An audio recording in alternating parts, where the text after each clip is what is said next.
Unidad 1, sección 4, límite de funciones de dos variables independientes. Antes de comenzar a hablar sobre límite, primero vamos a definir entorno. Vamos a definir entorno en R2 y en R3. Nosotros cuando escuchamos hablar sobre entorno, intuitivamente nos imaginamos un punto que pertenece a un conjunto y alrededor de ese punto se aproximan otros, ¿sí? Y realmente ese es el concepto de entorno, donde yo tengo un punto central, en este caso el punto central P sub 0, que lo voy a marcar acá, y tengo una distancia, ¿sí?, de ese punto central hacia una curva, que en este caso se llama delta, que representa el radio de ese círculo. Y entonces vamos a definir como entorno de un punto central P sub 0 al conjunto de puntos ubicados en el interior de ese círculo, ¿sí? De este círculo que tiene radio delta. Todos los puntos que están acá en este círculo próximo a P sub 0 define el entorno de este punto con un cierto radio delta. Bien, ahora lo vamos a formalizar como definición de conjunto a este concepto y vamos a hacer la lectura de la definición. Entonces, entorno con un punto central P sub 0 y un radio delta se define a todo par ordenado XY tal que la distancia, que está expresada con esta fórmula, que es deducida de Pitágoras, pero en forma generalizada porque acá hay dos puntos, tiene que ser menor al radio delta, es decir, que no toma el radio, por eso acá en la figura es una línea discontinua, y tiene que ser mayor o igual a 0, que significa que sea positivo, o sea, tiene que ser positivo y puede tomar el valor 0. Eso nos quiere decir la definición. O sea que hay una distancia que puede valer 0, pero debe ser positiva, pero tiene que ser menor a un radio. O sea que tiene que tener una distancia pequeña a la aproximación o cómo se aproximan al punto ese central P sub 0. De forma análoga vamos a hablar en R3. Ese punto central tiene tres coordenadas, X, Y y Z. En este caso es el punto M sub 0, ¿sí? Lo vamos a señalar acá.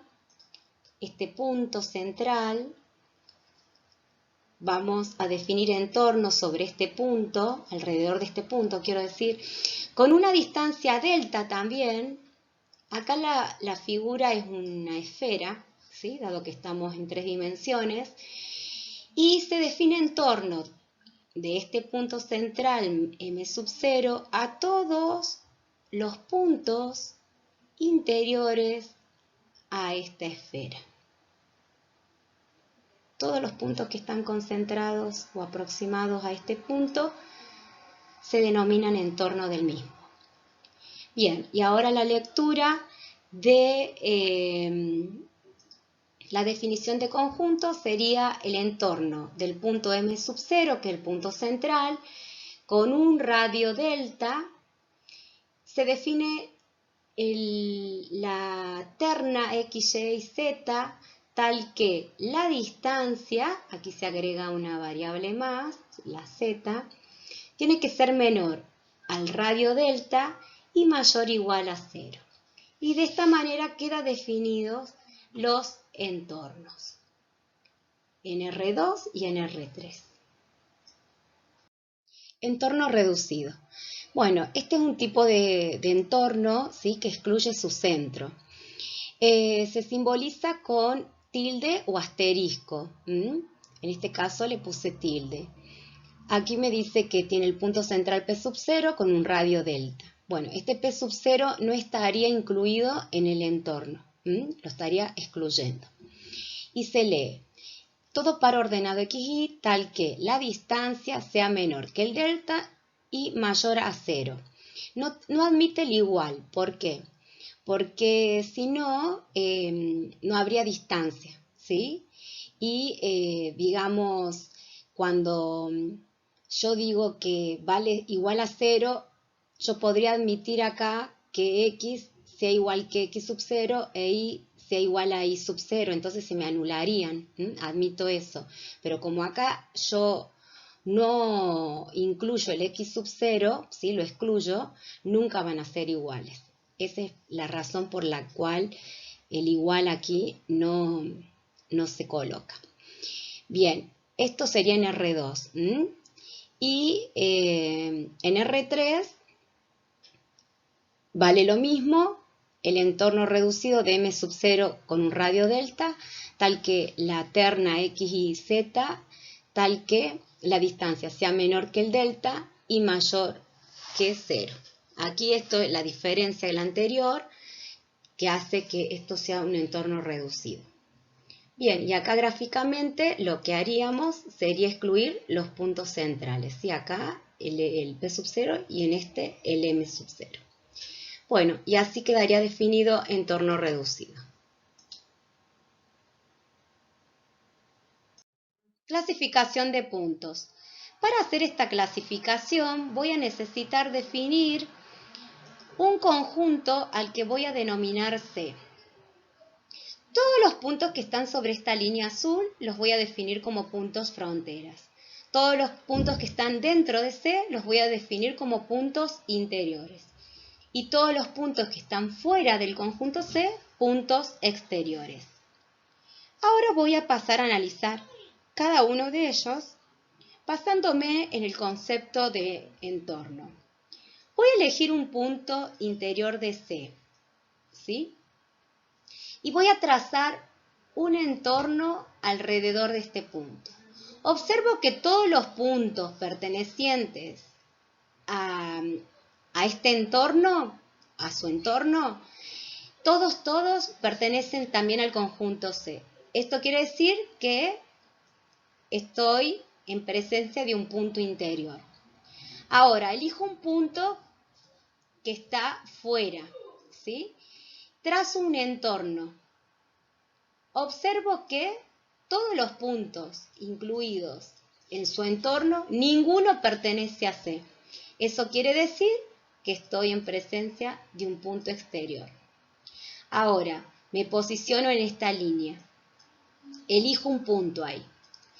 Trazo un entorno alrededor de ese punto.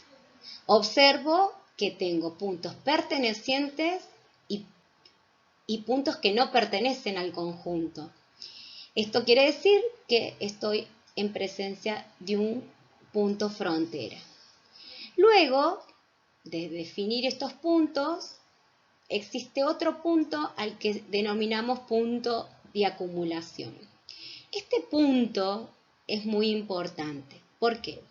Porque este punto puede pertenecer a C o no pertenecer. Pero si en su entorno está incluido algún punto que pertenezca a C, ya pasa a definirse como punto de acumulación. Es decir, que los puntos interiores, ¿sí?, son puntos de acumulación. ¿Por qué? Porque el punto de acumulación puede pertenecer o no a C. En este caso pertenece. Y algún punto de ese entorno que yo defino pertenece a C, entonces pasa a ser punto de acumulación. El punto frontera también es un punto de acumulación. ¿Por qué? Porque puede pertenecer o no a C, en este caso pertenece, y tiene algún punto de su entorno que pertenece a C, y como aquí tiene algunos pertenecen, también es un punto de acumulación. Y puedo tener uno de afuera, un punto exterior, trazo un entorno alrededor de este punto, y dice, el punto de acumulación puede pertenecer o no al conjunto C, pero si tiene algún punto perteneciente a C, entonces ya es punto de acumulación. Entonces, este punto también es punto de acumulación. Definimos ahora conjuntos. Vamos a definir conjunto abierto, conjunto cerrado.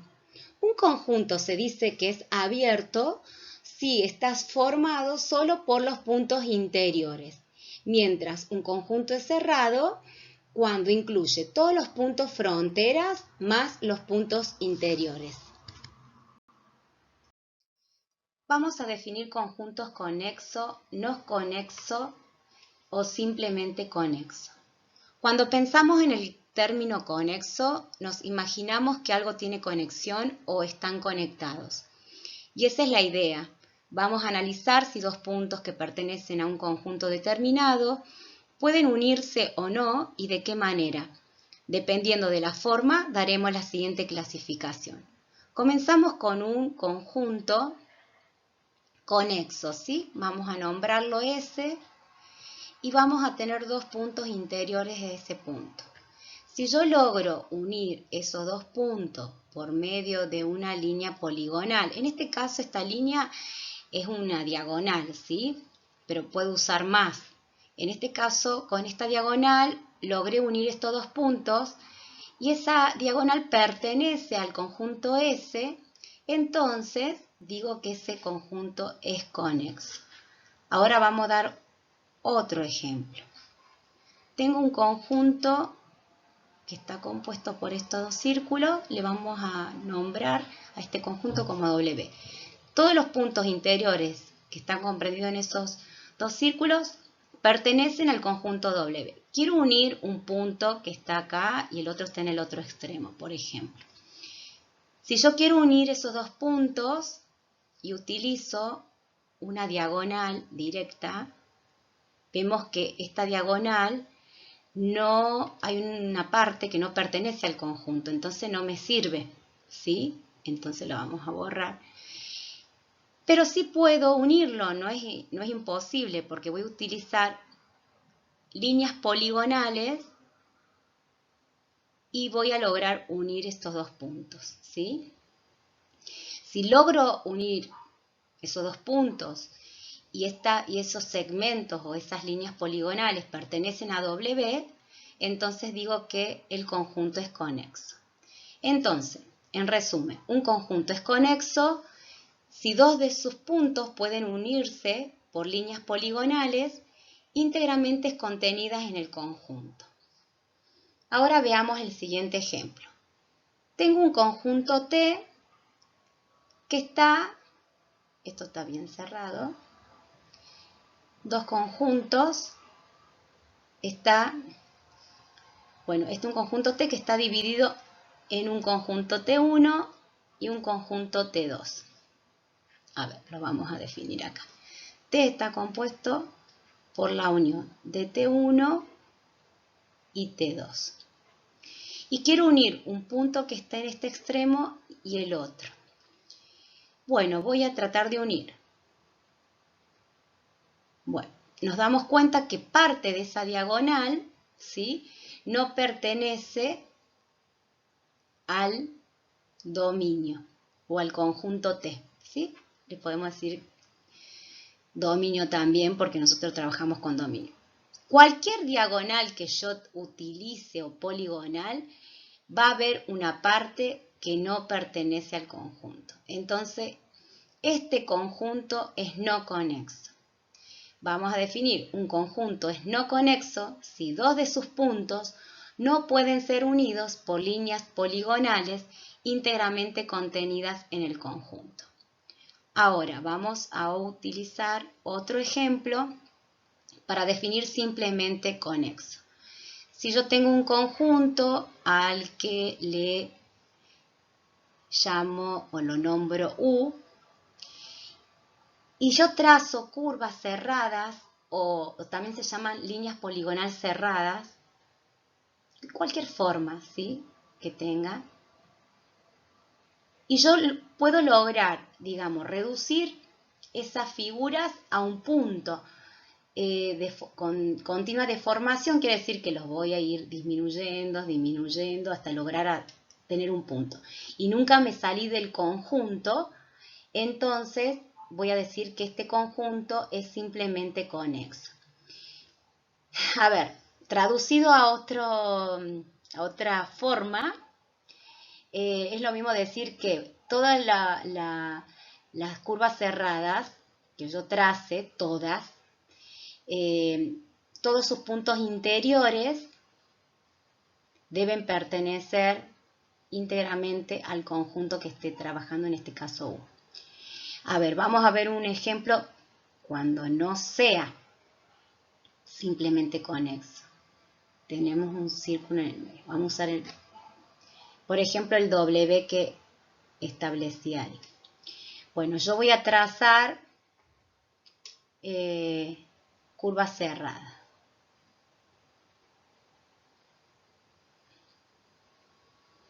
Bueno, esta curva cerrada, todos los puntos pertenecen al dominio W. Esta también, pero esta tiene partes que pertenecen al conjunto W y partes que no.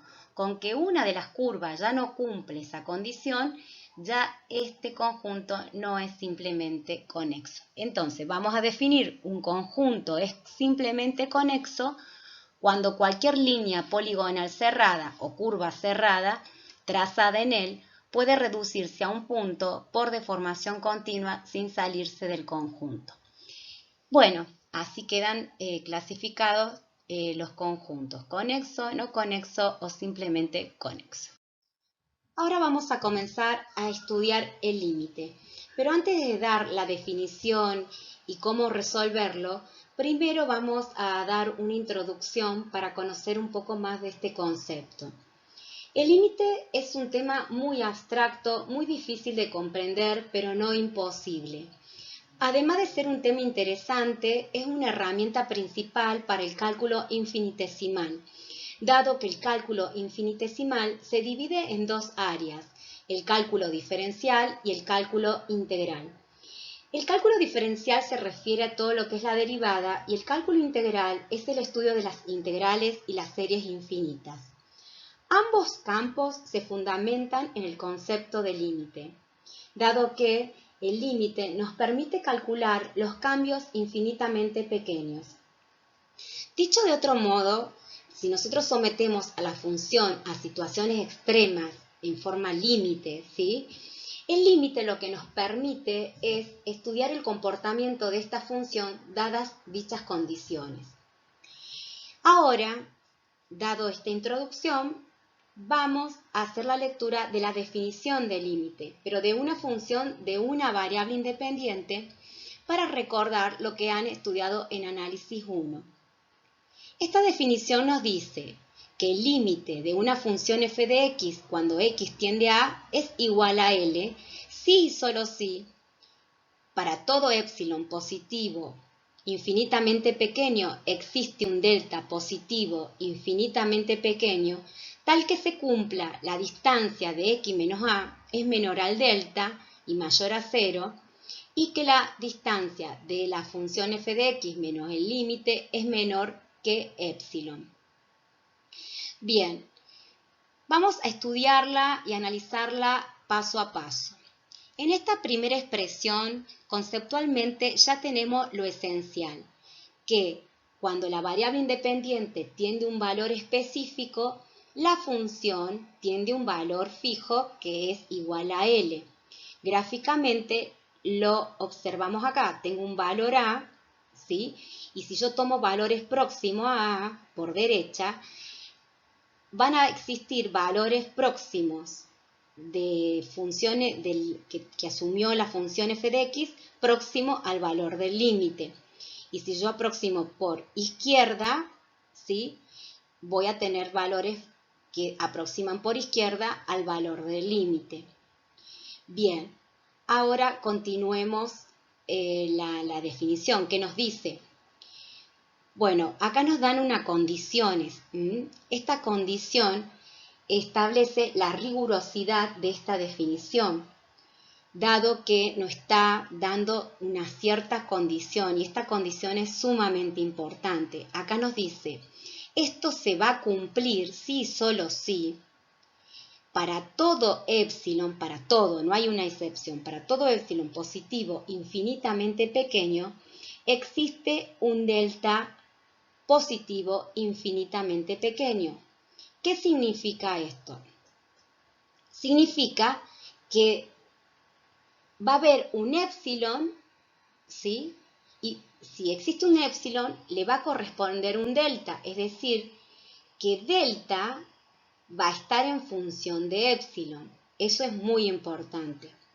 ¿Por qué? ¿Por qué decimos esto? Porque a épsilon lo voy a establecer yo, ¿sí? Al valor épsilon, que es la magnitud máxima de error que queremos admitir, lo voy a establecer yo. Voy a decir cuánto quiero cometer de error al acercarme a ese valor del límite, porque no voy a estar en el límite en sí, sino voy a estar próximo al límite. Esta definición nos dice que debe ser infinitamente pequeño y positivo, o sea que la distancia del valor de la función que yo aproximo al valor del límite, esa distancia debe ser infinitamente pequeña y debe valer menos que el valor épsilon. Una vez que yo establezco estas cotas, voy a verificar que le corresponda alguna cota de delta. Cuando yo establezco el máximo error que quiero cometer, me voy a asegurar de esta manera, buscando la cota que le corresponda, voy a establecer acá un entorno que me voy a asegurar que cualquier valor que yo elija que esté incluido en ese entorno, me aseguro que sea muy próximo a A. Si cumple esa condición, ¿no es cierto? Vamos a verlo gráficamente. Si yo encuentro, digamos, un valor épsilon que lo establezco yo, ¿sí? Y le corresponde y encuentro un valor que le corresponda en delta, un valor delta que lo corresponda, existe un delta, entonces quiere decir que el límite exista. O sea, cuando más pequeño haga yo este rango, este entorno va a ser más pequeño y los valores que están incluidos en ese entorno van a ser muy próximos al valor que quiero tender o aproximar, que es el valor A. ¿Qué sucede si pasa lo contrario? ¿Sí? Vamos a ver aquí. Si yo establezco un rango mínimo, una cota de error mínima, es decir, que establezco el épsilon, y no encuentro un delta que también haga, digamos, pequeño ese intervalo, porque acá dice que el delta, vamos a poner el puntero, acá nos dice que el delta debe ser positivo infinitamente pequeño. ¿Y qué sucede en este ejemplo? Cuando más pequeño es el épsilon, o sea, la distancia, el delta vemos que tiende a ser cada vez más grande. Es decir, el delta está acá abajo. Se tiende al infinito. Entonces, si sucede algo así, cuando más pequeño es el épsilon, pero delta es grande y tiende al infinito, el límite no existe. Entonces, debe existir, para que se cumpla que la función tiende a ese valor límite, debe existir, ¿sí?, un épsilon positivo que le corresponda un delta positivo. Entonces, de esta manera voy a establecer que la distancia de ese valor x, cualquiera que tome menos a, siempre va a ser menor al delta y positivo, y que la distancia de la función menos el valor L va a ser menor a épsilon. Va a cumplir esto, entonces se va a cumplir que la función tiende a ese valor límite. ¿Qué conclusiones podemos sacar de aquí? Primero que A, el comportamiento de la función en A no nos interesa, ¿sí? Porque este valor A puede estar definido o no en la función, dado que estamos en un entorno reducido, ¿sí? Digamos, nunca va a tomar el valor A. Si no, esto se anularía y tomaría el igual, pero como no toma el igual, no va a tomar el valor A. Entonces estamos en presencia de un entorno reducido. Estamos trabajando con un entorno reducido cuando trabajamos con la definición del límite. Otra conclusión que importante es que A es un punto de acumulación, dado que puede pertenecer o no al dominio, pero si yo trazo un entorno alrededor de él, ¿sí? Voy a tomar puntos del dominio, o sea, del conjunto. Entonces, A es un punto de acumulación. El límite no es un punto de acumulación porque no pertenece al dominio, es la parte de la imagen. Cuando hablamos de entorno, estamos hablando en el entorno, pero en el dominio. En este caso, en una función de una variable independiente, el dominio es el conjunto de la variable x, de los valores que pueda asumir x, que hagan real a la función. Bien, por eso acá hablamos en términos de entorno y acá en términos de rango. Bien, y la última conclusión, que es muy importante, es que el delta depende del epsilon. Es decir, si yo logro establecer estas cotas de error, decir, bueno, yo me aproximo y quiero tener entre la distancia de la función aproximada y el valor real del límite que valga 0,1, bueno, eso va a valer el epsilon. Y si encuentro una correspondencia de un valor delta que le corresponde a ese valor epsilon, me voy a asegurar que la distancia de estas cotas superiores dentro del entorno, ¿sí?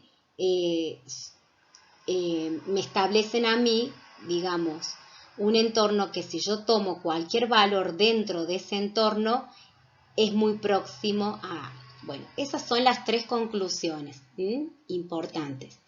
Después vamos a ver la definición de límite, pero en función de dos variables independientes. Vamos a definir ahora lo que es el límite doble, que es el límite de una función de dos variables independientes. Vamos a hacer la lectura de la definición. Me dice que el límite de una función f de xy cuando xy tiende a b es igual a L o al límite si y solo si para todo epsilon positivo existe un delta positivo tal que la distancia de estos dos puntos, ¿no? Del punto xy y el punto AB es menor que el delta y mayor a 0. Y existe una distancia de la función f de xy menos L menor al valor epsilon.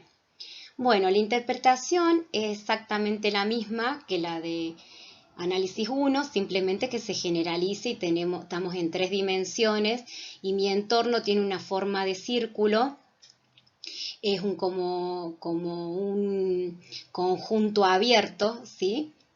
Y tengo un punto central, AB, el punto AB, que es que este punto es también de acumulación porque digamos, puede pertenecer o no al conjunto. En este caso el conjunto sería mi dominio, ¿sí? Lo voy a definir acá. Mi dominio que no está graficado sería algo así, el dominio de esta función, más o menos. Bien, ese sería mi dominio. Y el círculo sería mi entorno. Este entorno es un entorno reducido con un radio delta y lo que voy a hacer, como le había comentado en la explicación anterior, declaro las cotas de error máximo que puedo cometer, es decir, la distancia mínima que hay entre el punto que me devuelve el valor la función en la aproximación menos el L, tiene que ser mínima esta distancia, ¿sí? Y a estos valores le van a corresponder, ¿no es cierto?, unos valores de acá, de este círculo, que me va a determinar el entorno. Y me voy a asegurar de que estoy aproximando a valores muy cercanos al punto central, dado estos valores extremos. En este caso sería el punto, vamos a marcarlo. Este sería un punto que le corresponde, o sea, al L más epsilon le corresponde este punto y al L menos epsilon le corresponde este punto. Entonces, ahí yo determino, ¿no es cierto?, un entorno próximo al punto AB. Después, bueno, tomaré puntos incluidos en este entorno para aproximar aún más y que van a caer dentro de estas cotas. Yo me aseguro eso. Bueno, como verán, se sigue manteniendo todos los conceptos, es decir, que el punto central es un punto de acumulación, es un entorno reducido porque no lo toma, y que, bueno, acá también se especifica, ¿no?, que es reducido, no puede valer cero. Todas las conclusiones que son válidas de la explicación anterior son válidas para esto, solamente que la gráfica difiere, que una en R2 y en esta en R3. Bueno, también le quería mostrar cómo se define, ¿no es cierto? A ver, vamos a ver acá, vamos a explicar. Bueno, acá cuando más pequeño es, digamos, el intervalo que yo tomo para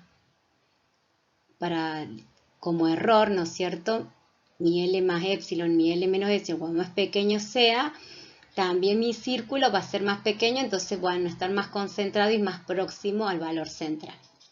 Bueno, así queda definido la definición del límite y bueno, en la interpretación, ¿no es cierto?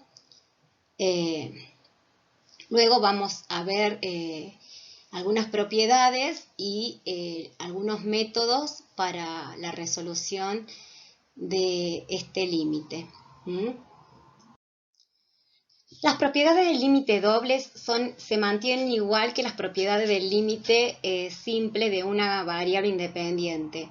Es decir, que el límite de una constante es la misma constante, el límite de una variable cuando la variable independiente x tiende a c igual a c, el límite de una constante por la función es igual al multiplicar la constante por el límite de la función.